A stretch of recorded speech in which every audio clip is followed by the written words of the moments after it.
오늘은 인생의 오르막을 만나거든 야고보서 세 번째 시간입니다. 특별히 오늘 10월 마지막 주일은 508년 전에 종교개혁이 일어났던 그 마지막 주간을 기념하면서 508주년을 맞는 종교개혁 주일입니다. 우리는 개신교인이죠. 기독교인 편의상 그렇게 얘기하는데 기독교 안에는 가톨릭도 있고 정교회도 있고 또 개신교도 있습니다. 우리는 그리스도를 따르는 그리스도인들 가운데 개신교인으로서 예수 그리스도를 따르는 그런 신앙인들입니다.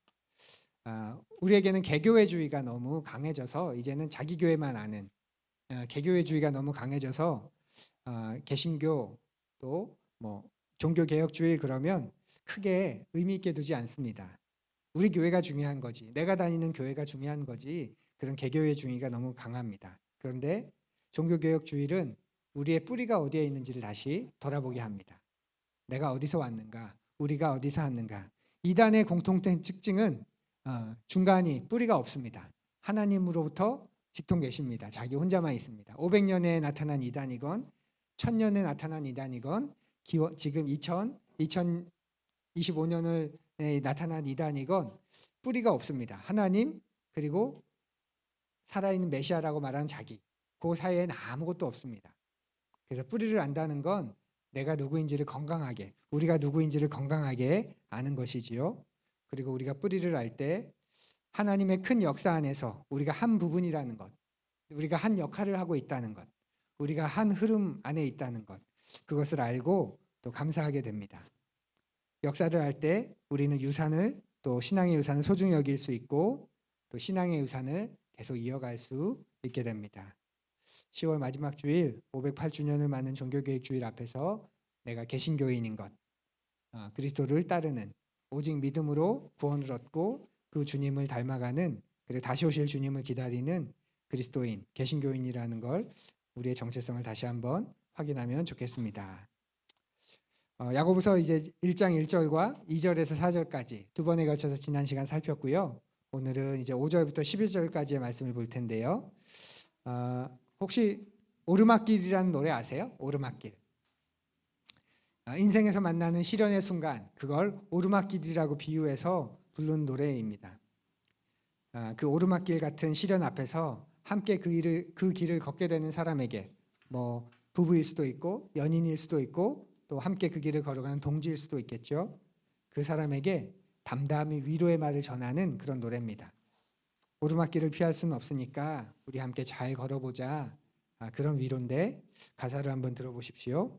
지금부터 웃음기 사라질 거야. 가파른 저 길을 좀 봐.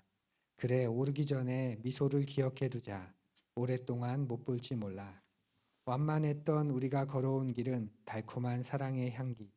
이젠 끈적이는 땀, 거칠게 내쉬는 숨이 우리 유일한 대화일지 몰라.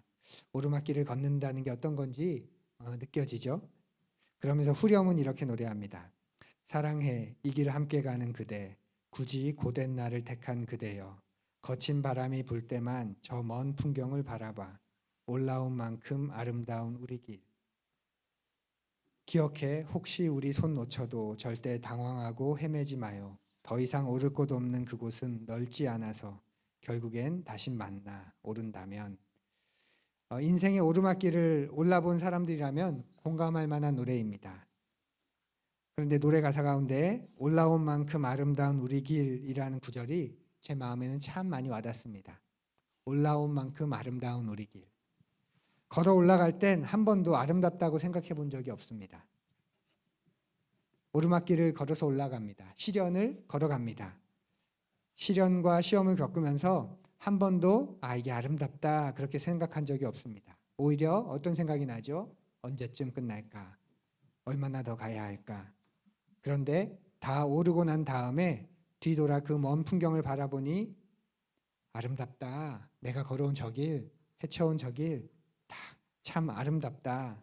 아름다웠구나 내 인생. 그렇게 안아줄 수 있다는 뜻이죠. 감정적인 위로, 또 정서적인 위로를 얻게 하는 그런 좋은 노래 같습니다. 이렇게 세상의 노래도 시련을 버틴 나를 긍정해주고 소중히 여겨줍니다. 그런데 야고보는 거기서 한 발짝 더 나아갑니다. 시험과 시련을 통해 연단된 나를 야고보 사도도 긍정해주고 소중히 여겨줍니다. 그런데 그 이유가 무엇보다 그 시간을 통해 만들어진 하나님의 형상, 예수님의 성품을 주목합니다. 단순히 그 시간을 견뎠기 때문에 너 참 소중하다가 아니라 그 시간을 통해서 내 안에 예수님의 형상, 하나님의 성품, 그 성품이 형성되었음을 주목하는 거죠. 바로 인내입니다. 그래서 시험 당할 때 기뻐할 수 있다고까지 말합니다. 시험은 분명히 지치고 또 시련이라는 것은 아프지만 그럼에도 기뻐할 수 있는 것은 그 속에서 내 안에 인내가 만들어져 가고 있기 때문입니다. 그리고 그 인내를 통해서 내가 더욱 믿음의 사람이 되어가기 때문입니다. 여기서 야고보의 의도를 우리가 조금 구분해 보죠. 시험을 만나거든 기뻐하라 말합니다. 기뻐하라.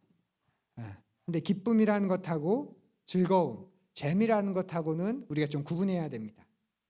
영어로 하면 joy 하고 fun 하고는 좀 구분할 필요가 있습니다.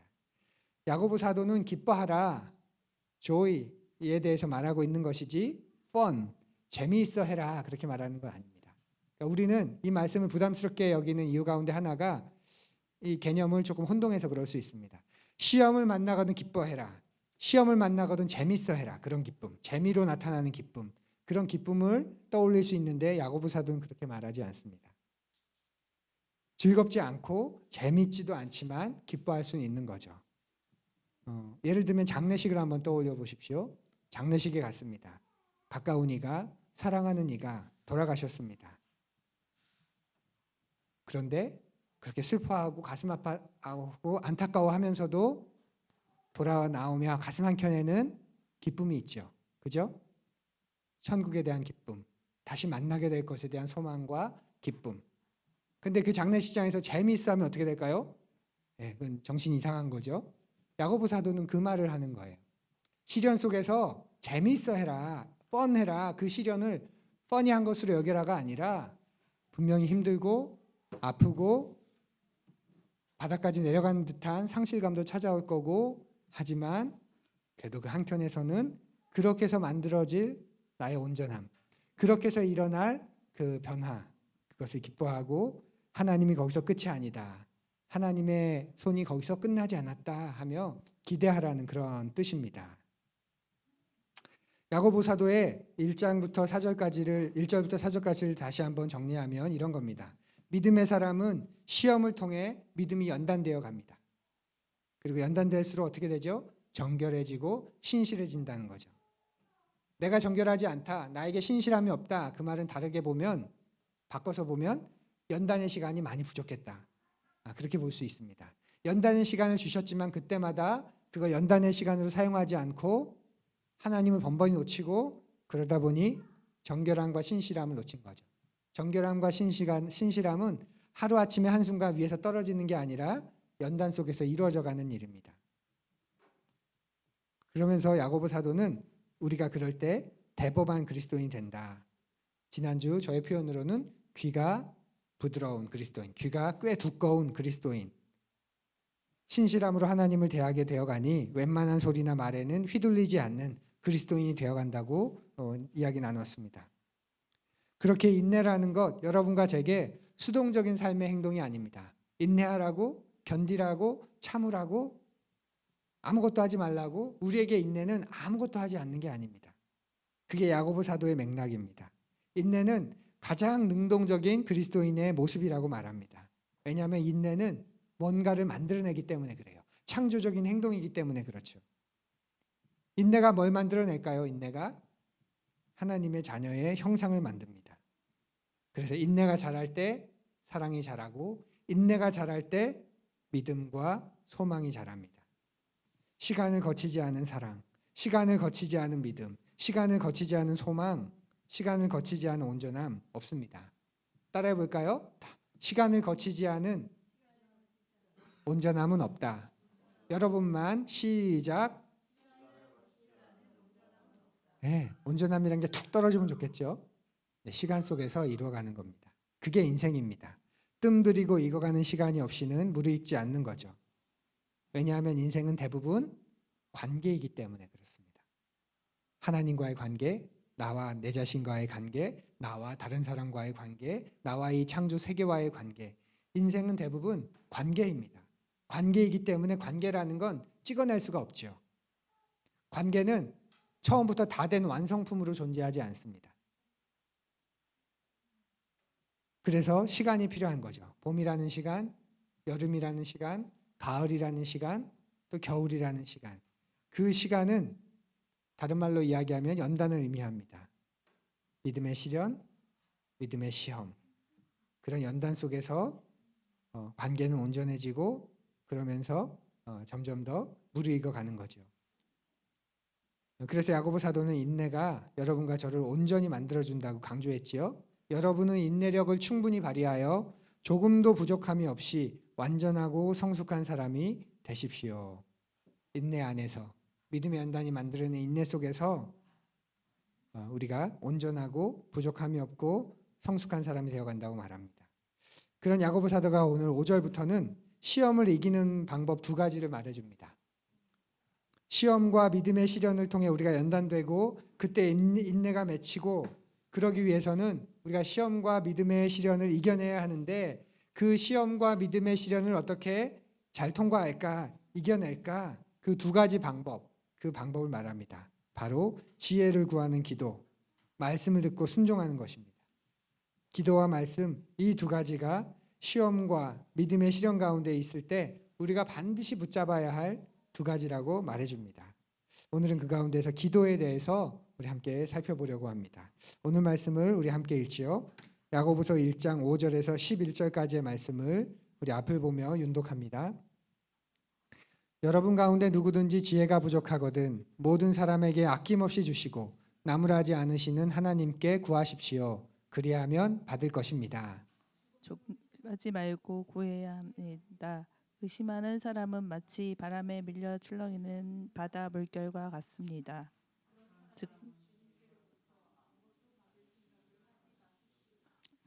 그는 두 마음을 품은 사람이요 그의 모든 행동에는 안정이 없습니다. 비천한 신도는 자기가 높아지게 된 것을 자랑하십시오. 자기가 부자는 같이 사라질 것이기 때문입니다. 져서 뜨거운 열을 뿜으면 풀은 마르고 꽃은 떨어져서 그 아름다운 모습은 사라집니다. 이와 같이 부자도 자기 일에 골몰하는 동안 시들어 버립니다. 아멘. 야고보 사도가 시험을 당할 때 우리가 무엇을 하고 지금 말하고 있죠? 지혜를 구하라고, 기도하라고 말합니다. 우리의 반응과는 좀 다르지요. 우리는 시험 당할 때 뭘 구하죠? 여러분 시험 당할 때 뭘 구하십니까? 이 시험이, 이 고난이 빨리 지나가기를, 빨리 거두어 주시기를. 그런데 야고보 사도는 다른 태도를 가르쳐 줍니다. 시험 당할 때 빨리 지나가기를 구하기에 앞서, 구하지 말라는 게 아니고 그걸 구하기에 앞서 먼저 지혜를 구하라는 겁니다. 지혜를 구하라는 말은 지혜가 어디서부터 온다는 거죠? 하늘로부터 오는 거죠. 그러기에 위로부터 오는 지혜를 구하라고 말합니다.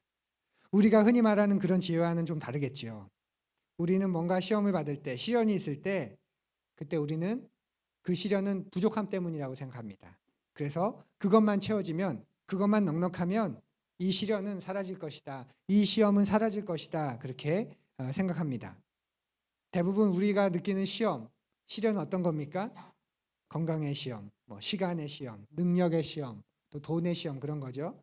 건강이 부족하니 그 시련은 건강이 채워지면 사라질 것이고 시간이 모자란데 시간이 넉넉하면 그 시련은 사라질 거고 내 능력이 모자란데 능력을 조금만 더 주시면 그 시련은 사라질 것이고 돈이 없는데 돈만 더 채워지면 이 물질의 시련은 사라질 것이고 내게 기회가 없어서 그런데 기회만 좀 넉넉 잘 오면 찾아오면 그 시련은 또 사라질 것이고 우리는 늘 이게 채워지면 그 시험을 넘어설 거라고 시련을 넘어설 거라고 생각합니다. 그런데 야고보 사도는 우리에게 정말 부족한 것, 가장 부족한 것, 그래서 가장 먼저 채워져야 하는 게 있다고 말해줍니다. 바로 지혜인 거죠. 지혜가 있어야 하나님의 안목으로 상황을 파악하고 온전히 인내할 수 있게 되기 때문입니다. 야고보 사도가 말하는 지혜는 또 성경이 말하는 지혜는 온전히 하나님의 뜻을 아는 겁니다. 그래서 내가 선과 악을 분별할 수 있게 되는 겁니다. 그 능력과 그 힘을 온전히 하나님의 뜻을 알고 그래서 내가 선과 악을 분별할 수 있는 힘, 어떤 그런 능력, 성경은 그것을 지혜라고 말합니다. 그러니 지혜롭게 행한다는 건 뭘까요? 뭐 선택을 잘한다 그 말이 아니라 하나님 지혜롭게 행한다는 건 하나님의 뜻을 분별하고 그분의 때를 기다리고 그러기에 그분의 말씀에 순종하는 것, 이것이 지혜롭게 행한다는 겁니다. 그렇게 우리가 하나님께 지혜를 구한다는 건 어떤 기도냐면 하나님 제가 어리석습니다. 도대체 뭐가 맞는 건지 모르겠습니다. 뭘 선택할까요? 그 지혜를 달라는 게 아니라 지혜를 구하는 기도는 하나님의 지혜에 나를 완전히 맡기겠습니다. 그 의지를 표현하는 게 하나님의 지혜를 구하는 겁니다. 내가 지금 당장에는 이해하지 못해도 때로는 수긍할 수 없어도 또 어떨 때는 내가 있는 이 현실이 내가 알고 있는 하나님의 사랑이나 자비와는 너무 안 어울리는 것 같은 그런 현실이라도 받아들이고 하나님과 함께 걸어가겠습니다. 그게 하나님께 지혜를 구하는 기도의 모습입니다. 그 나를 드리는 것, 그게 지혜를 구하는 겁니다. 그럴 때 하나님 어떻게 하신다고 하셨죠? 지혜를 주신다고 하셨습니다. 그런데 야고보 사도는 재미있게 표현해요. 하나님이 그 구하는 자녀에게 지혜를 주고 싶어서 안달나신 분처럼 말합니다. 모든 사람에게 후히 주시고 꾸짖지 않으신 하나님. 여기서 후히 주신다는 단어는 성경의 다른 곳을 보면 하나의, 한마음 할 때 그런 하나의 그런 뜻으로 번역되어 있습니다. 하나님께서 지혜를 구하는 자들에게 지혜를 주시는데 하나로 주신다, 뭐 한마음으로 주신다. 그게 무슨 뜻일까요? 다른 옵션이 없다는 거죠. 한 가지만 있다는 겁니다. 주시는 거 한 가지만. 하나님은 지혜를 구하는 그 기도를 너무나도 원하시고 그래서 그 기도를 진심을 다해 하는 이들에게는 주시는 것 말고는 다른 건 생각해 본 적도 없으신 분이다. 그 하나밖에. 그래서 기다렸다는 듯이 넘치도록 풍성히 후히 가득히 주시는 분이다. 그게 후히 주신다, 풍성히 주신다는 하나님의 모습의 그 모습입니다. 다른 건 좀 더디 주시고 다른 건 좀 덜 주시고 때로는 너도 네가 구하는 게 뭔지 몰라. 있어봐 하면서 거절도 하시는데 이 지혜만큼은 그렇지 않다는 거죠. 하나님의 지혜를 구할 때 기다렸다는 듯이 풍성히 주시는 것 말고는 다른 건 생각해 본 적도 없는 분처럼 안달나신 그런 하나님을 야고보 사도가 생각하게 합니다. 그러면서 꾸짖지 않는 분이라고 말하시죠. 꾸짖지 아니하시는 하나님께 구하라. 우리가 지혜를 구할 때 하나님은 우리를 꾸짖거나 조롱하는 분이 아니시라는 겁니다. 그러니 하나님께 나아갈 때는 부끄러워할 필요가 없고 두려워할 필요가 없고 의심할 필요가 없습니다. 지혜를 구하는 우리에게 비록 우둠함이 보이고 미련함이 보이고 어리석음과 미숙함이 보여도 하나님은 우리를 하찮게 보지 않으십니다. 오히려 주신다고 말합니다. 그래서 지혜를 구해라. 그러면 받을 것이다. 사랑하는 푸른 여러분, 시험과 믿음의 시련, 유혹, 그 인생의 오르막길 가운데서 움츠러들지 마십시오. 남들은 다 평지를 가는 것 같은데 나만 오르막 같은 굽이굽이 있는 길 같은 그래서 그 모습에 움츠러들지 마십시오. 오히려 후히 주시고 꾸짖지 않으신 하나님께 담대히 나아가 지혜를 구하십시오. 그러면 시험을 견디기 위해 필요한 실제적인 지식과 이해력을 주실 겁니다. 광야 같은 시간을 지날 때 우리를 살리는 분 바로 하나님밖에 없습니다. 우리는 시간이 약이야. 이 또한 지나갈 거야. 그러면서 시간에 맡기기도 하죠. 근데 우리가 그렇게 시간에 맡길 수 있는 이유도 하나님이 우리를 건사하시기 때문에 우리가 그렇게 바라볼 수 있는 것 아닌가요? 그렇지 않으면 견디기는 견뎌도 기뻐하는 삶을 살 수 없습니다. 시간이 흐르기를 바라면서 견딜 수는 있지만 시간이 약이야. 이 또한 다 지나갈 거야. 그래서 그 말이 좀 힘도 되고 그래서 견딜 수는 있을지 모르지만 기쁨은 없습니다. 그 시간을 또 하나님과 함께 동행하는 그 시간을 삼기도 어렵습니다. 이거는 견뎌야 되는 시간이지 하나님과 함께하는 시간이 아니라고 생각하기 때문에 그렇죠. 여러분과 제가 하나님의 능력, 하나님의 실제, 하나님의 현존, 하나님의 임재, 하나님의 역사, 이 하나님의 함께하심을 대면할 수 있는 가장 좋은 길, 야고보 사도는 기도라고 말합니다. 그러니 하나님의 지혜를 구하는 기도의 시간으로 나아가십시오. 아멘. 다시요. 하나님의 지혜를 구하는 기도의 시간으로 나아가십시오. 지난주 목회 칼럼에서 제가 요가를 시작했다고 적었었죠. 요가를 시작해 보니 운동 효과를 누리는 것도 좋지만 그 시간이 기도할 수 있는 시간이어서 유익함을 경험하고 있습니다. 물론 시작할 때, 마칠 때 두 손을 합장하고 나마스테 하는 게 아직도 재미있고 또 낯설기도 하지만 한 동작 한 동작 호흡하면서 잠시 멈출 때 기도하게 됩니다. 어떤 기도 제목들을 나열하는 게 아니라 그냥 주님하고 주님의 이름을, 주님만을 이렇게 집중하게 됩니다. 그러면서 우리의 몸을 훈련하듯 인생을, 인격을, 성품을, 나라는 존재를 더 하나님답게 하신 하나님, 그분의 역사를, 그분의 마음을 조금은 알아가게 됩니다. 우리가 기도할 때 그렇게 우리의 하루가 풍성해집니다. 내용이 많아져서 풍성해지는 게 아니라 가장 중요한 분, 가장 충만한 분, 그분이 우리 가운데 임재하시니, 가득하시니 우리의 하루가 풍성해지는 거죠. 그렇지 않으면 늘 허기와 갈급함만 느껴서 활동을 늘리게 되고 바쁘게 열심히 살면 그걸 그냥 자기 만족으로 느끼게 되죠. 하나님은 한 번도 우리를 바쁘게 살라고 부르신 적 없고 열심히 살라고 우리의 삶에 요청하신 적이 없습니다. 하나님은 우리를 그렇게 부르지 않으셨는데 우리는 열심히, 분주하게, 빨리 그렇게 살아야 잘 사는 것이라고 우리가 생각합니다. 우리 안에 충만함이 사라지면 우리는 그렇게 시간과 활동과 효율의 노예가 될 수밖에 없습니다. 사랑하는 부인 여러분, 믿음의 기도만이 고난 속에서, 오르막길 속에서 우리의 믿음을 연단할 수 있습니다. 내 자아가 죽는 믿음의 기도, 주님의 때를 기다리는 믿음의 기도, 그 기도가 고난과 시련 가운데 있는 여러분을 온전히 기뻐하고 또 인내할 수 있게 만들어줍니다. 그래야 현실에 우리가 매몰되지 않고 현실의 모든 것이 내 인생의 전부인 양 살지 않고 현실을 있는 그대로 직면하고 받아들이지만 그렇다고 그걸 무시하거나 외면하지 않으면서 넘어설 수 있는 삶을 사는 것, 그게 바로 믿음의 기도에서 시작합니다. 이 고난보다 하나님이 더 크시다. 이 시련보다 하나님이 더 크시다. 그것을 믿게 되기 때문에 그렇습니다.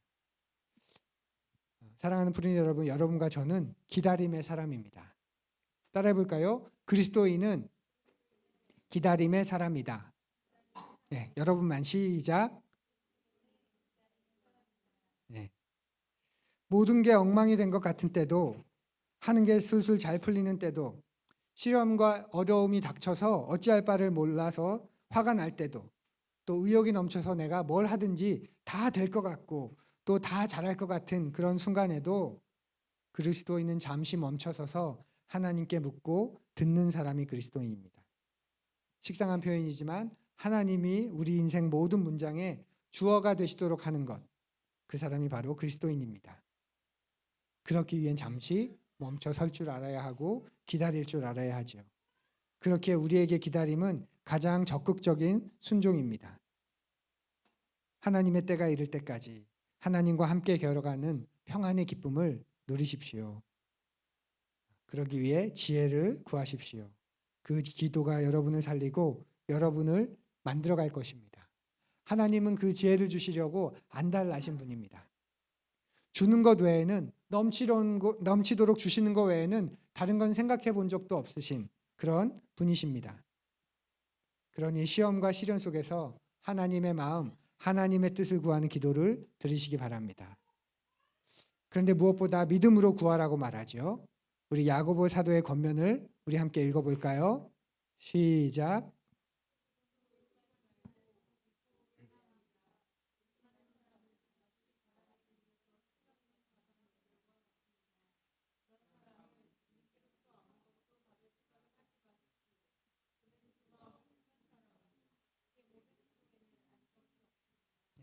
의심하지 말고 믿고 구하라고. 하나님은 주는 것에 대해서는 생각도 안 하시는 분이다. 그러면서 믿고 구하라고 말합니다. 그게 하나님의 신실함이죠. 하나님은 신실하게 주시는 분이니 줄까 말까 하는 분이 아니시니 그분 앞에 의심하지 말고 믿고 구해라 이렇게 말합니다. 그러니까 지금 야고보가 말하는 의심은 뭔가요? 주실까 안 주실까 그 의심이 아니라 신실하게 주시는 하나님의 성품에 대한 의심을 말하는 겁니다. 하나님에 대한 의심의 마음, 그건 바람에 밀려서 출렁이는 바다 물결과도 같다고 말하죠. 평상시에는 잔잔해 보이지만 큰 바람이 불면 방향을 예측할 수 없이 이리저리 흔들리는 물결처럼 그 마음도 요동합니다. 신실하신 하나님의 성품에 대해 의심을 하게 되면 우리의 마음도 그렇게 됩니다. 내 마음의 상황의 변화에 따라 수시로 바뀝니다. 내 마음에 근력이 좀 있을 땐 평안한 것 같은데, 꽤 잘 믿는 것 같은데 환경에 따라 이리저리 흔들리게 되는 거죠. 그래서 그럴 때는 기도를 하게 되면 어떨까요? 하나님과 소통하려고 하진 않죠. 그저 기도라는 걸 통해서 위안을 좀 얻으려고 할 뿐입니다. 기도라는 것, 내가 죽는 작업인데 나의 무기력함을 하나님께 인정하는 행동이 기도인데, 나의 하나님의 능력과 선한 의지를 긍정하고 기대하는 게 기도인데, 그런 기도 속에서는 그런 일들이 일어나지 않습니다. 그래서 고작 하는 말, 기도나 해야겠다. 기도를 해야 되겠다는 게 아니라 그냥 기도나 해야 되겠다. 마지막 선택이 됩니다. 사랑하는 프리 여러분, 여러분의 믿음을 표현하는 가장 기본적이고 가장 우선적으로 우리가 해야 하는 것, 바로 기도입니다. 하나님의 하나님 되심을 인정하는 가장 멋진 행동, 그것이 기도입니다. 하나님의 뜻을 이루는 기도를 드리는 것, 바로 여러분과 저의 첫 번째 순종입니다. 따라해 볼까요? 기도는 첫 번째 순종이다. 응답의 확신을 갖고 담대하게 그리고 겸손하게 기도하십시오. 기도를 다시 시작하십시오. 기도를 다시 이어가십시오. 기도가 일수가 될 필요 없죠. 한두 번 하다가 실패했다고 난 기도가 자꾸 다시 그 자리에서 시작하면 되는데, 뭔가 기도를 한 달 전체 스케줄로, 1년 전체 스케줄로 완벽하게 하려고 하다 보니까 한두 번 기도 못했다고 어느새 기도의 마음도 놓아버립니다. 기도는 우리가 일수가 아니죠. 있으면 있는 그 자리에서 또다시 시작하고 또다시 이어가는 것, 그게 우리의 첫 번째 순종, 바로 기도입니다. 특별히 의심하는 마음과 두 마음에 대해서 오늘 야고보 사도가 말합니다. 기도할 때 그 의심과 두 마음은 기도의 능력을 손상시킨다고 말이죠. 의심이 하나님에 대해 못 믿는 마음, 하나님의 신실한 성품에 대해서 믿지 못하는 마음이라면, 두 마음이라는 것은 내 안에 불안정하고 침착하지 못하고 흔들리는 마음을 뜻합니다. 두 마음을 품고 사는 것, 어쩌면 두 주인을 섬기는 것과 같습니다. 순종하는 것 같지만 결국에 결정적인 순간엔 다른 주인 앞으로 가니 순종하지 않는 것. 이랬다 저랬다 하는 마음입니다. 하나님과 여러분의 관계가 안정되지 않으면 여러분에게 안정이라는 것은 없습니다. 진짜 안정은 거기서 오죠. 상황이 나아지면 내가 안정될 것 같지만, 잠시 잠깐 안정되지만 그게 또 언제 어떻게 될지는 장담할 수 없습니다. 상황과 형편, 환경은 절대 여러분에게 참된 안정을 가져다 줄 수 없습니다. 그러니 기도 속에서 그 하나님을 구하고 하나님의 뜻을 분별하고 그 하나님께 나를 드리는 그 하나님의 지혜를 구하는 기도의 삶을 살아가십시오. 여러분과 저에게 기도는 그래서 통로입니다. 하나님께서 하나님의 지혜와 통찰과 하나님 그분 자신을 허락하시는 통로입니다. 그래서 기도하라고. 그래야 시험과 시련 속에서 그걸 이길 수 있는 지혜를 얻게 된다고 말이죠. 바울 사도도 야고보 사도와 같이 기도에 대해서 우리가 온 힘을 다할 것을 말합니다. 우리 앞을 보면 읽어볼까요? 시작.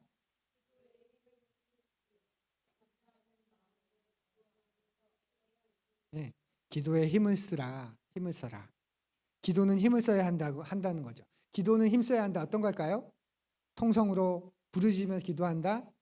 그런 뜻보다는 바울 사도가 말하는 기도에 힘을 쓰라는 건 뭔가요? 그 기도를 계속하라는 거죠. 지속하라는 겁니다. 끈질기게 기도해야 한다는 겁니다.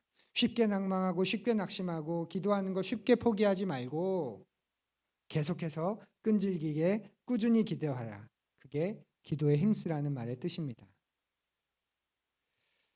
여러분과 제게는 하나님 나라, 여러분과 저는 하나님 나라 백성입니다. 우리는 이 나라를 살지만 우리에게는 원 나라가 있습니다.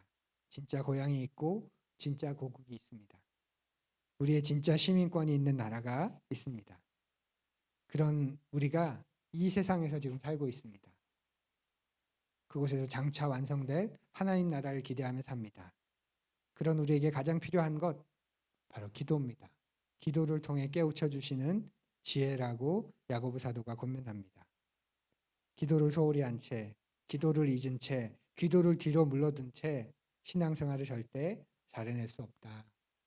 그 오르막길 걸어갈 수 없다. 기도가 멈출 때 우리는 우리식으로 생각하게 되고 기도가 잊혀질 때 우리는 우리 힘으로 살게 됩니다. 그때부터 우리는 어떤 사람이 되어갈까요? 지독한 현실주의자, 지독한 실리주의자, 지독한 이기주의자. 모든 상상력은 다 사라지고 기대와 소망은 고문이라고 여기고 헛된 것으로 치부하고 또 내 안에서 나오는 지혜도 더 이상 나를 살리지 못하는 지혜롭다고 생각해서 선택하는 것들이 오히려 나를 점점 망가뜨리고 깨트리는 그런 일들이 생기게 됩니다. 그런 믿음의 시험과 또 시련 속에서 인생의 오르막길 속에서 후히 주시고 꾸짖지 아니하시는 하나님께 드리는 기도, 그 기도를 포기하지 마십시오. 그 기도가 우리를 살리고 믿음의 시련 속에서 인내를 만들어내도록 도와줍니다.